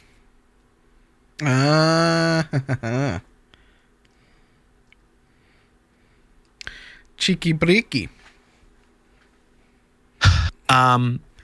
So you all start to drive back. It's a long few days, but nothing really happens. So everyone can take turns, sleeping, talking, catching up. The Winnebago has some damage, so it's a little bit of a breezy drive. Everything in the back is covered in sand now, isn't it? Yeah. God. Yep. That's And never. goop. That's And never goop. coming out. God. Ugh. But you're also able to trade back and forth driving with the miners that were driving Zeke's truck. And during the evenings, when you take a break and you take shifts sleeping, you're sitting around the campfire, you're trading stories. It's all shockingly calm. It's a pleasant little road trip. Mox, you had that big janitor key ring when you were in the silo. You had given a couple of the keys to Chev. You'd gone through the keys to find the cage keys when you were letting the animals go free.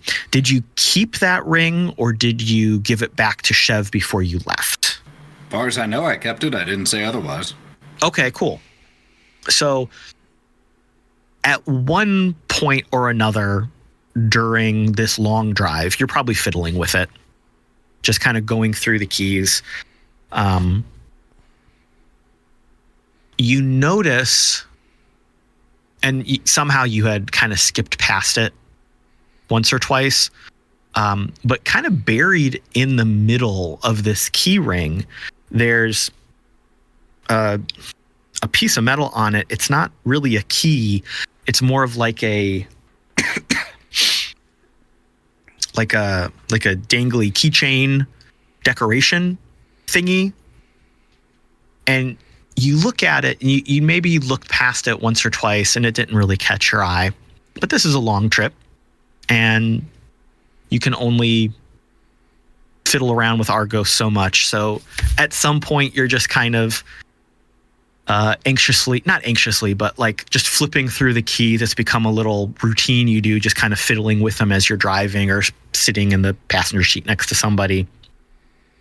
And you end up with this kind of key fob, and you look, and at some point you start to look at it in a little more detail.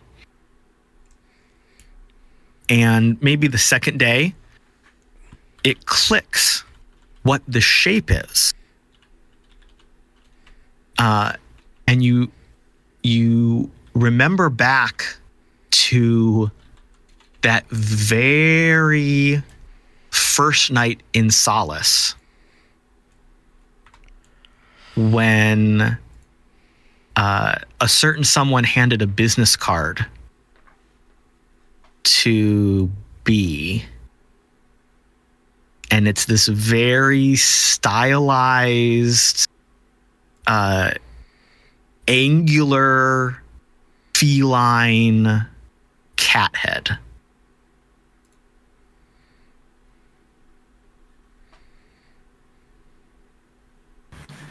And isn't that just a weird coincidence? Assuming that B and Drall are still in the other vehicle, I'm going to wait to bring this up to B's attention until the next time we stop. Oh yeah, and in the course of this drive, there's plenty of times when y'all are taking breaks, hanging out, switching whose vehicle you're driving with. Plenty of times to have a conversation at any point. B.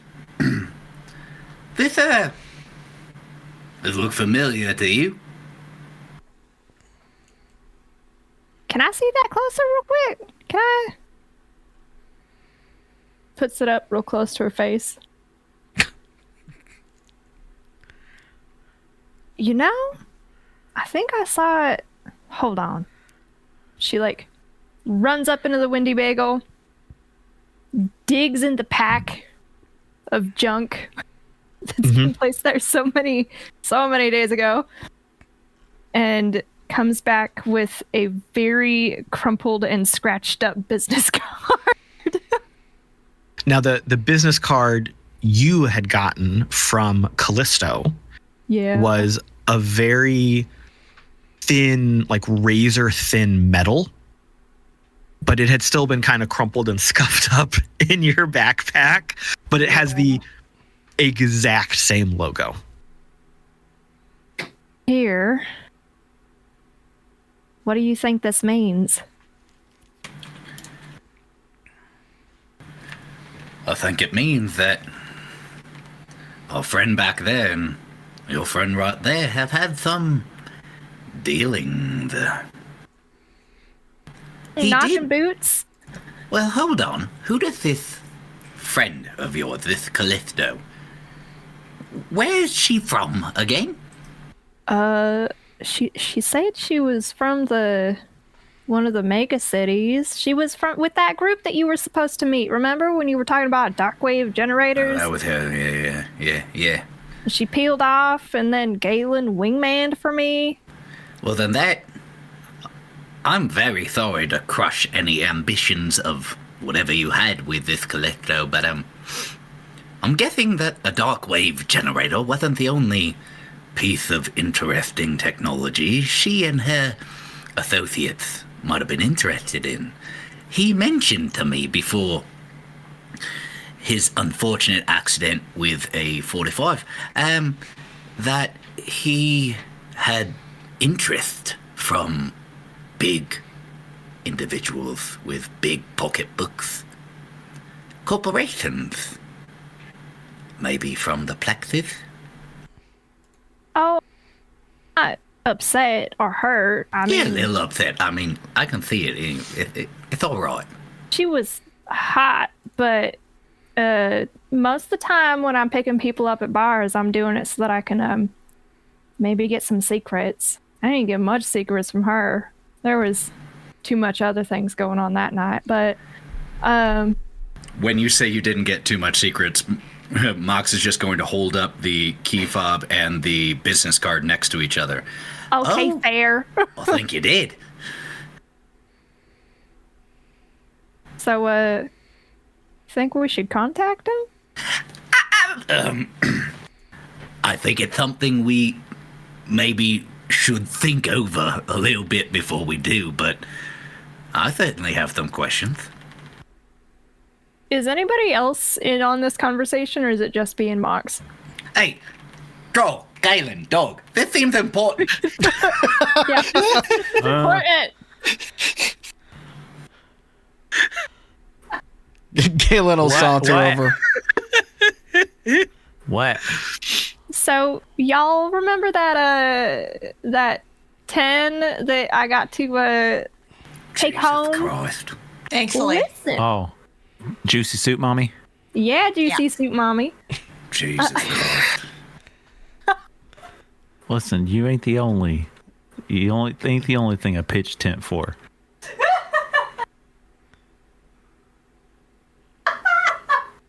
Mox is just going to keep that in his little mental notebook. Mox No will offense. remember that. Your relationship meter with Mox increased by 1. Mox approves. Anyways. So after we had our time together, she gave me this business card. And Mox found this. Juicy soup, mommy. And I point out everybody at Mox's hands. Unfortunately, I didn't get to sleep with anyone to get this. I don't think she would have swung your way, no offense, bro. Fair enough. So, I think this is not over. It's a cat.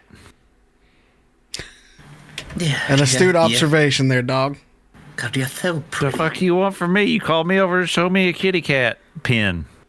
It's a cat. Look, dog. This key fob right here, it was on the keychain of the big the fucker down there who knows how to use that Wendigo icker. And that business card, that came from her tryst, who happens to be with a rather affluent organization who was also interested in purchasing a dark wave generator, handheld one. They've got. Do you some think they're related? Like her brother? Jesus Christ. I don't think it quite works like that. I think this conversation will go on a little bit into the night, so we can let that happen. It is maybe another day or so before you get back to Solace. Again, very uneventful, thankfully calm. On that final night, as you're driving up,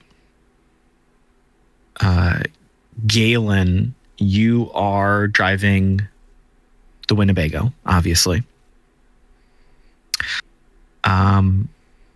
You see the kind of proximity alarm on your radar pop up. And you see that something is blocking the road ahead of you. Can I make out what it is? It's a pickup truck, like an armored pickup truck. Not again. Can we pull up to it and slow down a little bit? Yeah, absolutely. Okay. So as you pull up, the floodlights on the truck flick on. God damn. And you see that this is like an older pickup truck that's been retrofitted with some bolted on armor.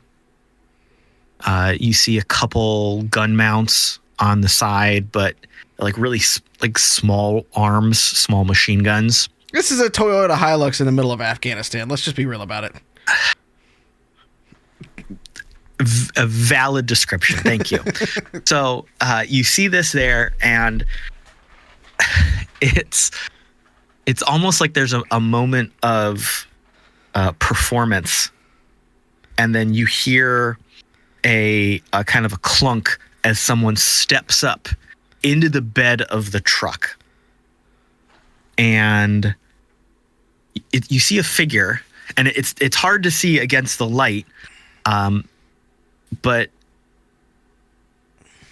you see this figure kind of shoulder a rifle and yell, not into a loudspeaker, just yell across the gap at you. Hey, Galen! He's gonna lean out the window to the driver's side. Yep. The fuck Remember are me? you? You remember me? Boy, I can't see you, man. Oh. And he kicks a switch and the lights dim a little bit. Remember me now? And it takes a second to kind of push your memory back, but remember on your way out to pick up Mox? there was that poor little kid who tried to gank your truck and you fucked him right up. Oh, dipshit McGee. Rev. Oh, right. Dipshit Rev. Got it. You assholes fucked up my application run, my trial run. I had to start all over from scratch.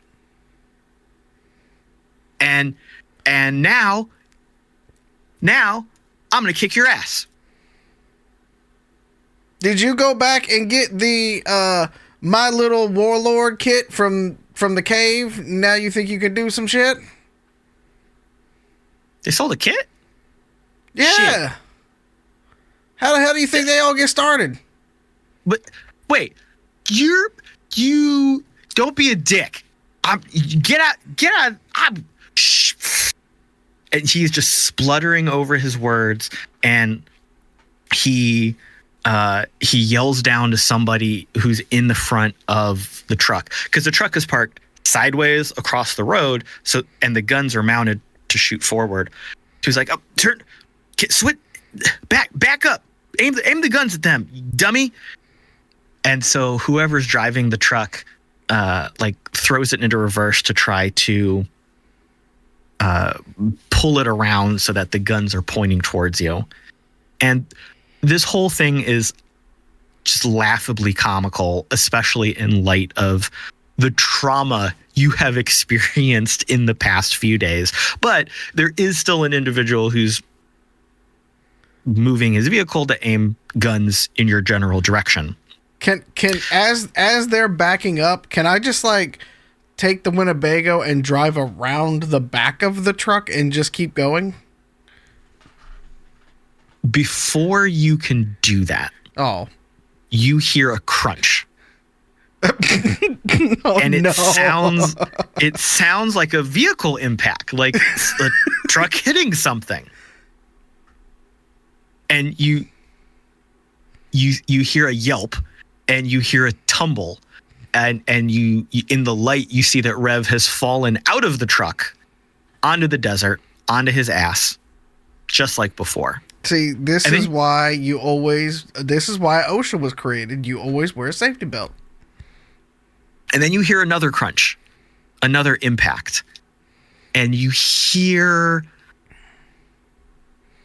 a ripping of metal, a rending of metal. And you've heard that sound before when the Winnebago was getting fucked up by some monsters. He backed into a rock, and he's just now ripping up the side of his truck, isn't he?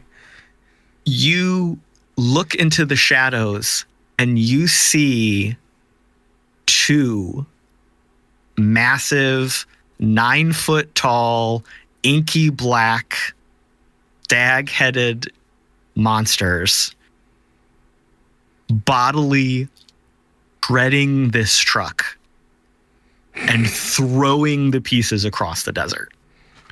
Hey, Larry, Barry, I appreciate it. Rev I appreciate it. I got you. Is screaming bloody murder and running away into the desert, away from these things after seeing the shapes. These two things shred this truck, and one of them looks over and kind of gives the Winnebago a once over, seeing you all through the windshield. And you get kind of the nod. Appreciate it. And they melt into the darkness. Okay. That was the coolest fucking thing ever, right? That's not just me. That was fucking cool, right? Just don't let them know that you murdered their cousin or something like that. In fairness, they attacked us, but still, maybe, don't let them know that, yeah. Their other brother, Daryl, that might be on the back of the Winnebago. His balls. So you are able to get back to Solace, no problem. Wait, is Rev still alive at this point? Like, as I drive by, or is he just gone now? You can hear him shrieking, losing his mind in the desert at seeing these two unholy creations. As I drive past, I just kind of lean out the window and be like, try this home kit next time. It'll be easier. So you get back to Solace. As you get to kind of your normal parking spot at the top, the miners peel off with Zeke's truck and say, "Oh, we're gonna head right down to Zeke's. We'll meet you down there." Bill is sitting outside in his little lounge chair, and he sees you pull up. The fuck did you get into? Well, it clearly got into us, and she slaps Galen on the shoulder. She just walks by and let him have this conversation. Yeah, it'd be like that. Desert's a hell of a place at night. Just, Bill. You know. Ain't it the truth? And he kicks open his little duct taped up igloo cooler, and there's some warm beers in there. And he points at one. Yeah, I'm gonna have to get the tent out tonight, bud, and he'll take one and just start taking a big old chug. So we'll again fast forward a little bit. Maybe it's later that night or the next day, and we're in Ferdy's bar, and all of you are sitting around a table. Yes, B. Did we get paid? Okay. That's what I'm getting to. Okay. Getting there. So all of you are sitting around a table.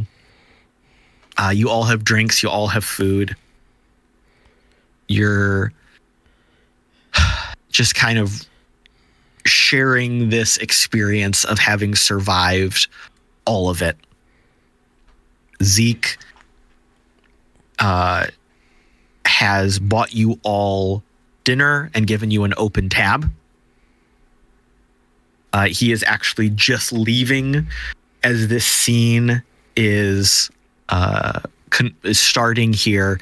He has just come in and he was kind of chit-chatting with Drall about the situation, about the stories the miners told him. He is thanking her and her crew for bringing back such great customers who are now ordering brand new equipment and new vehicles and blah, blah, blah.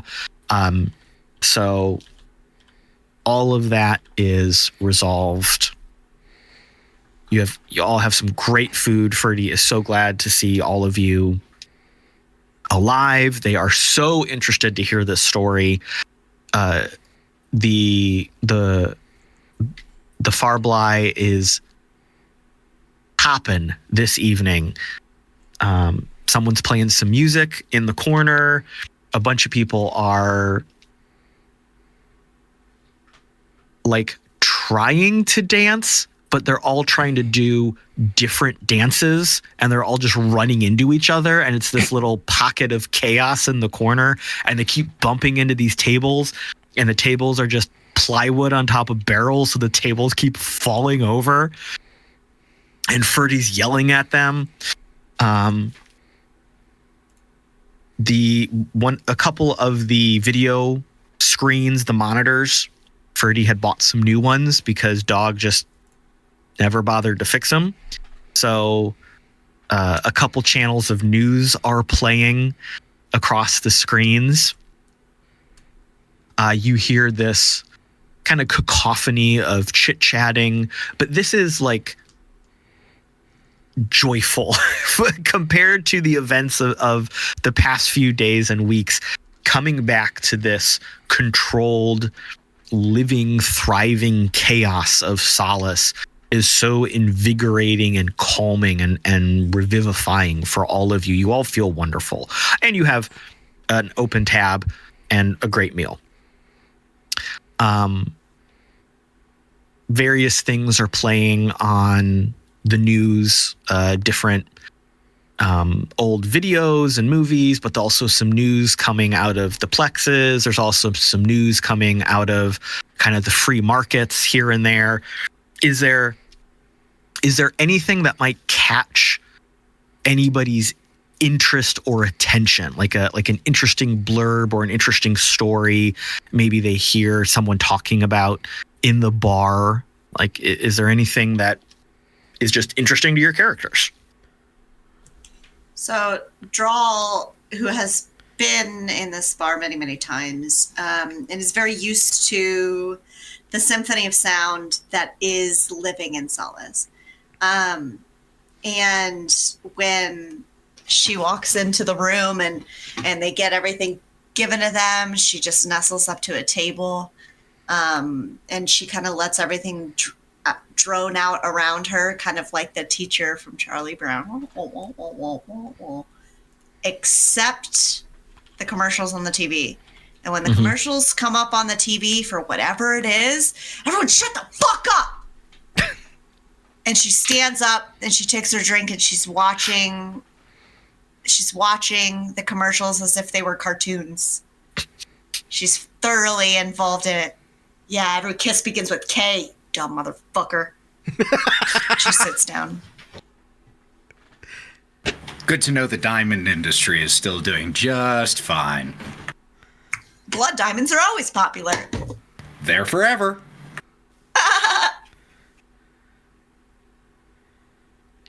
Galen will lean over to Dog and he'll point at one of the screens and be like, all right, so follow me on this one, all right? Yeah. There's this schoolgirl, okay? And, you know, she's having to fight other people in the school for dominance, but, like, her uniform can, like, talk to her and shit. And it gives her, like, special powers and shit. I don't understand it. They call him a Goku, which is weird because Goku was the name of that one dude in the other anime. It don't make a whole lot of sense to me. But, like, and she fights with scissors. It's real weird, but I think it might be up your alley. You know this person? It's a TV show. Oh! It's a TV show. It's yeah. Oh. I used to watch it all the time. Oh. Cool. You said it was an animal? Yeah, anime. Anime. Yeah, ANIMAE. Anime. Anime. Okay. Anime, yeah.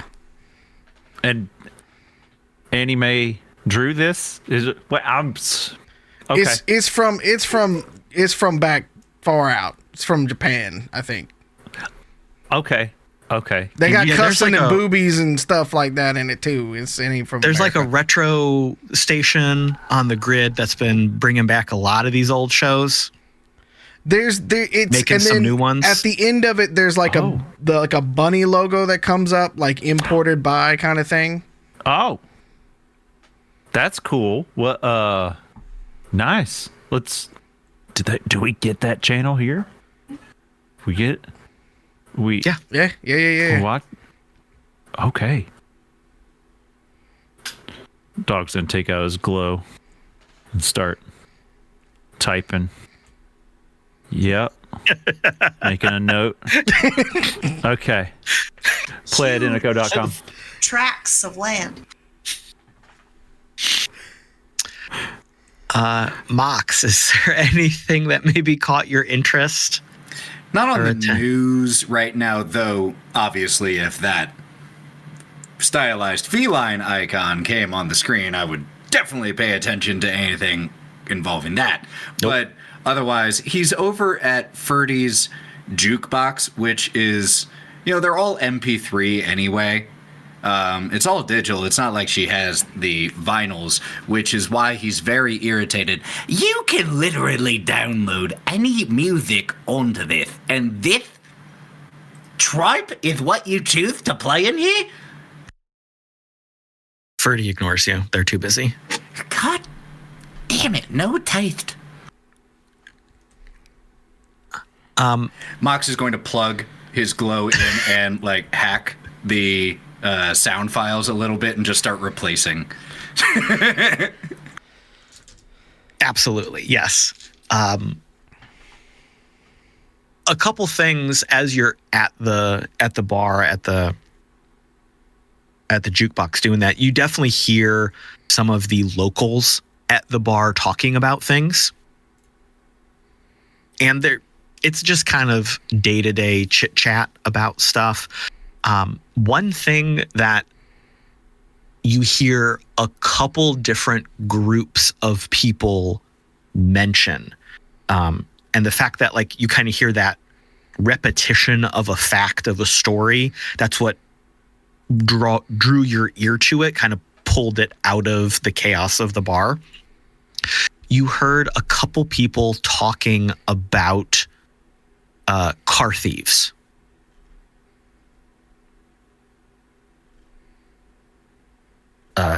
You heard about some vehicles being stolen. You heard about like some farm equipment being stolen. It's so random, but it pops out of the conversation at you.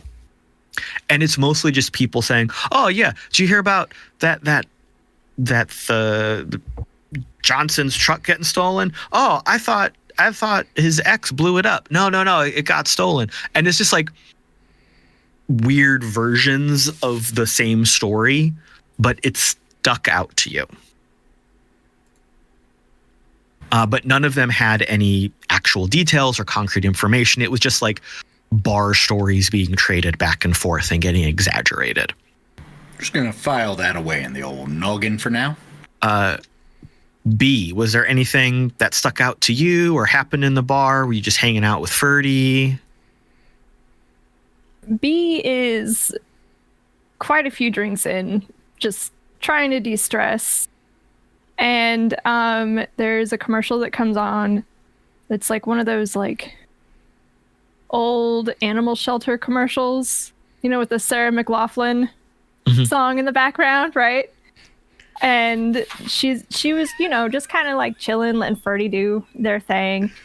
And all of a sudden, Ferdy is just gonna hear B like, "I miss them." And just like starts crying.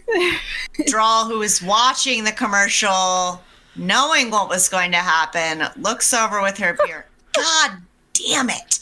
Goes over and offers to wrap her arm around and still tries to get a drink while she's, you know. Do I mind to? They were just so cute. So cute. And they help. Yes. Good babies. Good babies. And in this touching moment, the camera kind of starts to zoom out a little bit. Ferdy is on their way over, concerned about B, trying to figure out what the hell is going on. Drall pushes her into Ferdy's arms. I don't fucking know. And the curtain, it draws on this night. Very much the happy ending of a Cheers episode. Everyone's in the bar. Everyone's happy. And it's such a stark contrast to the trauma you all have experienced. But it feels that much sweeter from having earned this moment of rest and victory. And that is where we will end this episode, leaving the crew on a high note of survival and success. Thank you all for being here for episode 10. Keeping it hopping in the chat. Thank you, future audiences on the YouTubes and the podcast. I hope you enjoy all the Foley work and long moments of silence and meaningful facial expression that we did for that audio content. Please come back next Tuesday. That should be the 21st of November for another episode of Chaos Incorporated. We are nearing the end of season 3, and it is wild. We've got some big stuff coming up. So as they say, hold on to your butts. It is time for So Longs. Let us hear from our lovely cast about who they are, what they're doing, and general things they want to share. Mallo. Hi, you can follow everything that I am doing at the Mallo Man just about anywhere on the planet. There we will be talking about more and more of the things that we are coming out with. We are so close to releasing even more content for you for Identico. It's at the editors. I cannot wait. So take a look there and take a look at the rest of our social channels. We've got a ton of stuff coming up for you before the end of the year, actually. So, Ooh. Is there maybe a Merry Heistmas? possibly. It is a tradition. I can also tell you, I think with certainty at this point in time, that we will be doing partnering with our friends at Rook and Rasp for the IGDN charity streams coming up in the beginning of December. So we'll put out even more about that here soon. But Michael from our Chaos Incorporated, myself, and I think a few others are going to be taking advantage of all of that and helping out as we raise money for minority game developers out there. So we will keep an eye on our socials. We'll give you all the details to come and hang out with us and donate and have some fun, because we're going to have some really goofy one-shots that we're going to play for you, and I cannot wait. Cool. Wild. Yes, hello. Thank you for coming here tonight. You can follow me on things. I'm Wildling011 on just about everything. I just am a social media recluse, which is kind of hard because I do a lot of random things like podcasts. So, if you see me there, I'll probably be shit posting, and if you want to interact, I will interact back. So yeah, thanks for being here tonight. See you next time. Pete. That was wonderful. Wonderful. You can follow me on all socials at the Mallo Man. See what I'm into. I look a little different on other cameras. Just as cute. Thank you. That's for sure. You can also check out the new-ish YouTube channel, Humanoid HQ. Hell yeah, do it. There are still some videos up of me talking. That's all I got. He adds so much to those videos too. He's a very handsome man on the camera. Do it. It's on a better camera than this one. Yes. That's all. Thank you. Lauren. I'm in places on the internet. Good luck finding that. No, I'm Thousand Faces Cosplay or 95% Lauren. I am wiggling my booty, making dumb content, and just being overall a nuisance most everywhere online. So if you catch me in the act, no, you didn't. And Ethan. I am the other half of Thousand Faces Cosplay. You can find us pretty much anywhere, Thousand Faces or Thousand Faces Cosplay. Lots of D&D and TTRPG content on our TikTok and YouTube, and we are also back this Saturday on Misty Mountain streaming with the campaign that I am DMing of Wild Beyond the Witchlight, where Lauren plays a stoner turtle named Bodhi. Yummy. So if you ever want a very different tone than this game, though oddly similar at times, like when we're leading fluff balls with bloody meat, then check out that. And those episodes are available on YouTube as well, right? Correct. The first 4 or 5, I think, are currently on Thousand Faces Cosplay YouTube if you want to start catching up. The others will be coming soon. Wonderful. And I am on all of the socials at the Caleb G. You can find me here for Chaos Incorporated, here and there with Farm to Fable, and taking up a lot of space in the archives of the RPG Academy. That is it for today. See you next week. Same cyber time, same cyber station. Good night. We love you. Take care of yourself. Be healthy. Touch some grass. Take your meds. Drink some water. Have a snack. Put something away that you forgot to put away. Give yourself something nice. And we'll see you next time. We love you. Goodbye. Love you.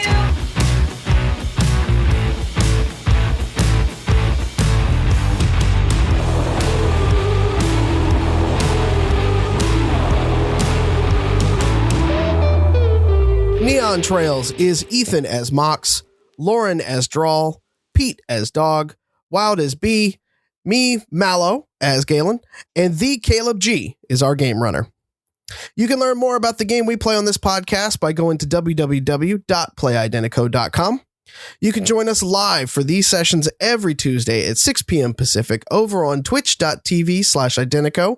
And you can watch along with past episodes and see additional content, like how to play videos, over on our YouTube channel, youtube.com/Identico. Finally, you can follow along with us on the socials at Identico on Twitter and at Humanoid Games on Threads and Instagram. Thanks for listening, everyone. We'll see you next week.